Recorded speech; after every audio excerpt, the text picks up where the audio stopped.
कहानी की शुरुआत एक ऐसी रहस्यमयी दुनिया से हुई जो धरती की सतह से हजारों किलोमीटर नीचे बसी हुई थी, जहां आसमान से लेकर पानी की गहराइयों तक खतरनाक जीवों का आतंक फैला हुआ था। यहीं हमें इस दुनिया का रक्षक किंग कॉन्ग दिखाई दिया, जो एक छोटे बंदर के साथ झील के किनारे पहुंचा था। लेकिन उसे जरा भी अंदाजा नहीं था कि वह एक पहले से बिछाए जाल में फंसने वाला है। छोटे बंदर ने अचानक महसूस कर लिया कि सामने झील के अंदर कोई बड़ा खतरा छुपा है। फिर भी उसने जानबूझकर कॉन्ग को पानी में उतरने के लिए उकसाया, लेकिन उसकी चालाकी कॉन्ग से छुप नहीं सकी। उसने बस आसपास की हवा को हल्के से सूंघा और तुरंत समझ गया कि आज उसे अच्छा शिकार मिलने वाला है। इसके बाद कॉन्ग बिना कुछ कहे सीधे झील में उतर गया और आराम से नहाने लगा। उधर छोटा बंदर घबरा गया कि कहीं उसकी चाल पकड़ी ना जाए, इसलिए वह पानी पीने का नाटक करने लगा। तभी अचानक एक अजीब सा जीव तेज रफ्तार से उनकी तरफ बढ़ने लगा। नहाते वक्त कॉन्ग को भी खतरे का एहसास हो गया। उसने जैसे ही पीछे पलट कर देखा, तभी एक विशाल ड्रैगन अपना बड़ा मुंह खोलकर उस पर झपट पड़ा। यह देखकर छोटा बंदर समझ गया कि उसकी योजना सफल हो गई है और वह तुरंत किनारे की तरफ भागने लगा ताकि खुद को बचा सके।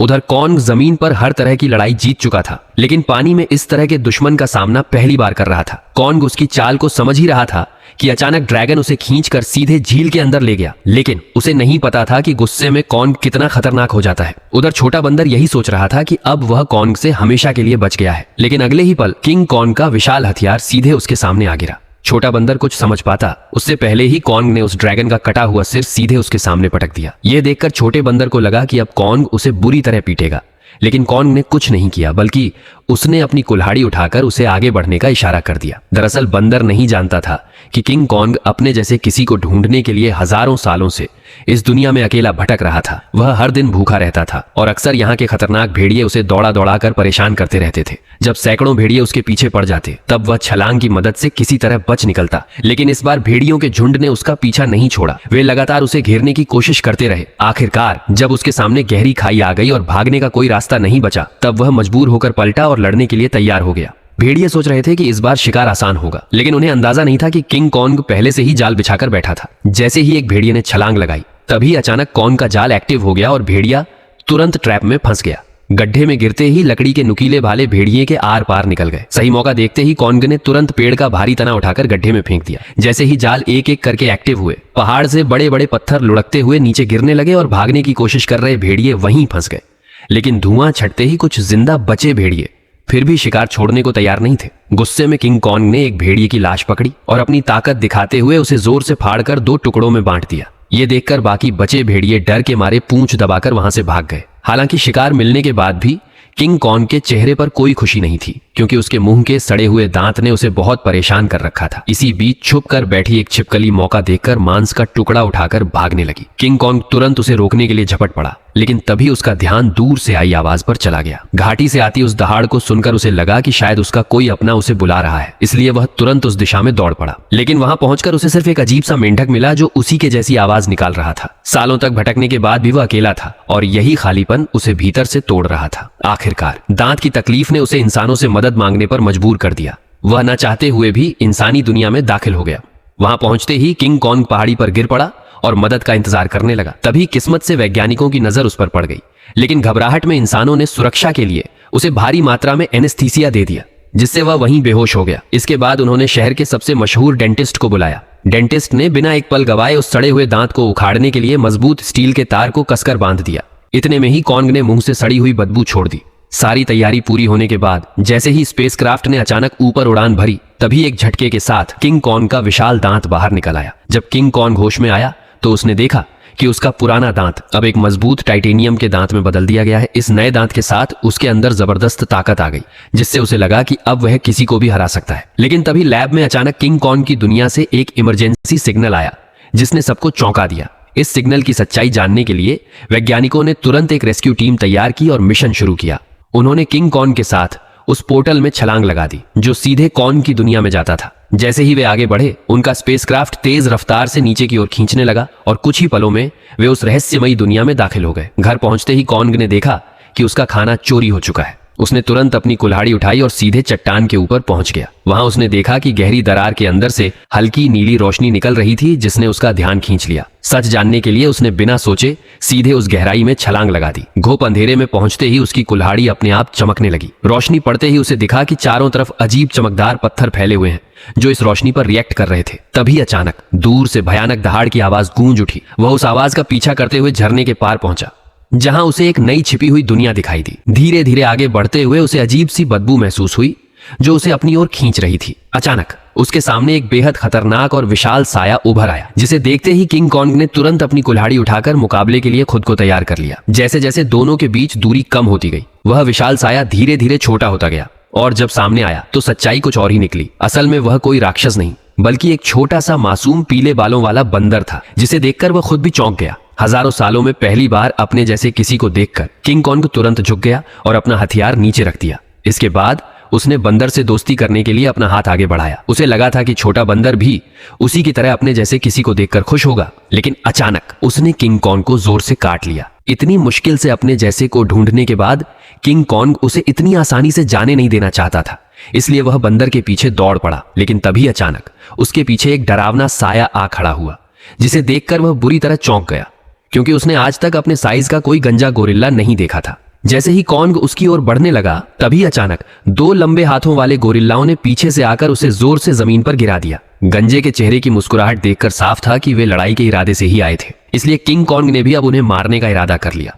उसने तुरंत एक पत्थर उठाया और सीधे गोरिल्ला पर दे मारा। गुस्से में गंजा भी उस पर हमला करने दौड़ पड़ा, लेकिन कॉन्ग ने चालाकी से उसे भी मात दे दी। कुछ ही पलों में वह सबको जमीन पर गिराता चला गया, यहां तक कि गंजा कॉन्ग की कुल्हाड़ी को हाथ में लेकर भी कुछ नहीं कर पाया और चारों खाने चित्त हो गए। जैसे ही किंग कॉन्ग अपना हथियार उठाने बढ़ा, तभी छोटा पीला बंदर अचानक दौड़कर आया और उसके चेहरे पर झपटकर हमला करने की कोशिश करने लगा। ये देखकर किंग कॉन्ग ने उसे भी पकड़ लिया और उसी को हथियार बनाकर बाकी गोरिल्लाओं की जमकर पिटाई कर दी। हालांकि वे जानते थे कि वे किंग कॉन्ग का सामना नहीं कर सकते, फिर भी वे बारी बारी से उस पर हमला करते रहे। इसी बीच एक बंदर गलती से खाई में गिर गया, लेकिन किंग कॉन्ग ने फुर्ती दिखाते हुए उसे तुरंत पकड़कर ऊपर खींच लिया। लेकिन एहसान मानने की बजाय उसने जमीन से चाकू उठाकर किंग कॉन्ग पर वार कर दिया। यह देखकर किंग कॉन्ग का गुस्सा भड़क गया और उसने एक जोरदार लात मारकर उसे फिर से गहरी खाई में फेंक दिया। ये हाल देखकर गंजा डर गया और तुरंत पीछे मुड़कर भागने लगा। किंग कॉन्ग ने पास पड़ा पत्थर उठाकर उसकी तरफ फेंका, जो सीधा जाकर उसके सिर में जा लगा। चोट लगने के बाद भी वह कुछ बड़बड़ाता हुआ बिना पीछे देखे वहां से भाग गया। तभी किंग कॉन्ग ने पेड़ों के बीच में छुपे उस बंदर को पकड़कर बाहर निकाल लिया और जोर से जमीन पर पटक दिया, जिसके बाद उसने जमीन से गंजे का गिरा हुआ चाकू उठाया और छोटे बंदर को इशारा किया कि वो उसे गोरिल्ला के ठिकाने तक ले जाए। बेचारा छोटा बंदर मजबूरी में आगे आगे चलने लगा और किंग कॉन्ग उसके पीछे पीछे बढ़ता गया। जैसे जैसे वे अंदर की ओर बढ़ते गए, वैसे वैसे उन्हें वहां कई सारे खतरनाक जानवर दिखाई देने लगे, लेकिन इस शांत दिखने वाली जगह के अंदर हर कदम पर खतरा छुपा हुआ था। छोटा बंदर बचने के लिए चालाकी से उसे उस इलाके में ले गया जहां विशाल ड्रैगन रहता था, लेकिन उसे क्या पता था कि किंग कॉन्ग के सामने उसकी ये चाल ज्यादा देर टिकने वाली नहीं थी। अचानक एक विशाल ड्रैगन उसके सामने आ खड़ा हुआ, लेकिन कॉन्ग ने डरने की बजाय कुछ ही मिनटों में उसका काम तमाम कर दिया और फिर आराम से बैठकर उसे खाने लगा। यह देखकर छोटा बंदर भी उसके पास आना चाहता था, लेकिन डर के कारण हिम्मत नहीं जुटा पाया। किंग कॉन्ग ने उसकी हालत देखकर खुद ही मांस का टुकड़ा तोड़कर उसकी तरफ बढ़ा दिया। फिर भी छोटा बंदर उस पर भरोसा नहीं कर पा रहा था। यह देखकर किंग कॉन्ग गुस्सा हो गया और उसने मांस जमीन पर फेंक दिया, जैसे कह रहा हो खाना हो तो खा वरना भाड़ में जा। भूख से बेहाल बंदर तुरंत मांस खाने लगा और हर कौर के साथ उसका नजरिया भी बदलने लगा। उसे लगा कि किंग कॉन्ग उतना भी बुरा नहीं है जितना वह सोच रहा था। धीरे धीरे वह हिम्मत जुटाकर किंग कॉन्ग के पास आकर बैठ गया और दोनों शांत होकर एक साथ वक्त बिताने लगे। इस पल बिल्कुल ऐसा लग रहा था जैसे कोई पिता अपने बच्चे के साथ सुकून के पल बिता रहा हो, लेकिन उन्हें जरा भी अंदाजा नहीं था कि जैसे जैसे वे आगे बढ़ रहे थे, खतरा तेजी से उनकी ओर आता जा रहा था। जैसे ही वे और गहराई में पहुंचे, तभी किंग कॉन्ग ने आखिरकार अपने जैसे जीवों को देख लिया, लेकिन यह देखकर उसका दिल टूट गया कि वे सब बेहद बुरी हालत में जी रहे थे। वे सभी दिन भर मजदूरी करने को मजबूर थे और उनका जीवन किसी नर्क से कम नहीं था। इसी दौरान एक बूढ़े बंदर से गलती से पत्थर गिर गया, जिससे गुस्सा होकर गोरिल्ला ने उसे बुरी तरह पीट दिया। ये देखकर किंग कॉन्ग खुद को रोक नहीं पाया और उसने जोर से अपनी कुल्हाड़ी जमीन पर मारकर उस बूढ़े बंदर को उठा लिया। तभी वहां मौजूद पहरेदार गुस्से में किंग कॉन्ग की तरफ दौड़ा और उसे दखल ना देने की चेतावनी देने लगा, लेकिन अगले ही पल किंग कॉन्ग की हिम्मत ने बाकी बंदरों में उम्मीद जगा दी। लेकिन उसी वक्त भागा हुआ गंजा ये सब देख रहा था। उसने तुरंत जाकर यहाँ के राजा स्कार किंग को सब कुछ बता दिया। गोरिल्ला की बातें सुनते ही स्कार किंग का गुस्सा फूट पड़ा। जैसे ही वह अपने सिंहासन से उठा, रास्ते में आने वाले सभी बंदर उसके सामने झुकते चले गए, लेकिन किंग कॉन्ग बिना डरे वहीं खड़ा रहा। स्कार किंग ने ध्यान से उसे देखा और कॉन्ग के मुंह में लगे स्टील के दांत को देखकर वह हंस पड़ा, लेकिन अगले ही पल उसने अपना गुस्सा निकालने के लिए एक बंदर को लात मारकर दहकते लावा में फेंक दिया। ये देखकर किंग कॉन्ग का गुस्सा अपने चरम पर पहुंच गया। अपनी ताकत दिखाने के लिए स्कार किंग ने अपने कंधे से हथियार निकाला और किंग कॉन्ग को सबक सिखाने के लिए खुद को तैयार कर लिया। किंग कॉन्ग ने भी तुरंत अपनी कुल्हाड़ी उठा ली और दोनों के बीच भयंकर लड़ाई शुरू हो गई। लंबे हथियार का फायदा उठाते हुए उसने अचानक हमला कर दिया और किंग कॉन्ग एक पल के लिए भी संभल नहीं पाया। स्कार किंग ने हथियार पर लगे क्रिस्टल की मदद से कॉन्ग पर कई सारे वार कर दिए। गुस्से में आकर कॉन्ग उस पर टूट पड़ा। ताकत के मामले में वह किंग कॉन्ग के सामने टिक नहीं सकता था, इसलिए वह कॉन्ग से दूरी बनाकर लगातार वार करने लगा और किंग कॉन्ग धीरे धीरे पीछे हटने पर मजबूर हो गया। इसी बीच किंग कॉन्ग की कुल्हाड़ी भी उसके हाथ से छूटकर जमीन पर गिर गई। मौका पाकर उसने अपने हथियार से किंग कॉन्ग का गला जकड़ लिया और उसे काबू में करने की कोशिश करने लगा। स्कार किंग को लगा कि अब उसने लड़ाई जीत ली है, लेकिन किंग कॉन्ग ने पूरी ताकत लगाकर उसे उठाया और जोर से जमीन पर पटक दिया। किंग कॉन्ग ने कुछ ही देर में उसे चित कर दिया। तभी स्कार किंग ने तय किया कि वह उसे उसकी असली ताकत दिखाकर ही मानेगा। जैसे ही उसके हथियार में लगा पत्थर चमकने लगा, तभी अचानक गोरिल्लाओं ने पत्थर गिराकर लावा का रास्ता रोक दिया। ठीक उसी पल गुफा में छिपे खौफनाक राक्षस की आंखें दिखाई देने लगीं। तपती जमीन अचानक बर्फ बन गई और बाहर निकला वही विशाल जीव टाइटन शीमो, जिसने कभी पूरी दुनिया को बर्फ में जकड़ लिया था। स्कार किंग ने तुरंत उसे कॉन्ग पर हमले का हुक्म दिया, लेकिन शीमो इस हुक्म से खुश नहीं दिख रहा था। जैसे ही उस पर दबाव बढ़ाया गया, वह दर्द से तड़प उठा और मजबूरी में उसने हमला कर दिया। किंग कॉन्ग ने फुर्ती दिखाते हुए तुरंत छलांग लगाई और पहले वार से खुद को बचा लिया। इसके बाद उसने अपनी कुल्हाड़ी सामने रखकर खुद को संभालने की कोशिश की, लेकिन शीमो की ताकत के सामने उसकी सारी कोशिशें कमजोर पड़ने लगीं। देखते ही देखते उसका हाथ जमने लगा और बर्फ में बदलता चला गया। इस अचानक हुए हमले से उसका दाहिना हाथ बुरी तरह घायल हो गया और वह कमजोर पड़ने लगा। मौका देखकर स्कार किंग ने तुरंत उसे खत्म करने का आदेश दे दिया। जैसे ही अगला हमला होने वाला था, तभी पीछे से छोटा बंदर सुरंग की ओर इशारा कर उसे तुरंत भागने को कहने लगा। उसी समय शीमो ने मजबूरी में फिर से हमला कर दिया। ये देख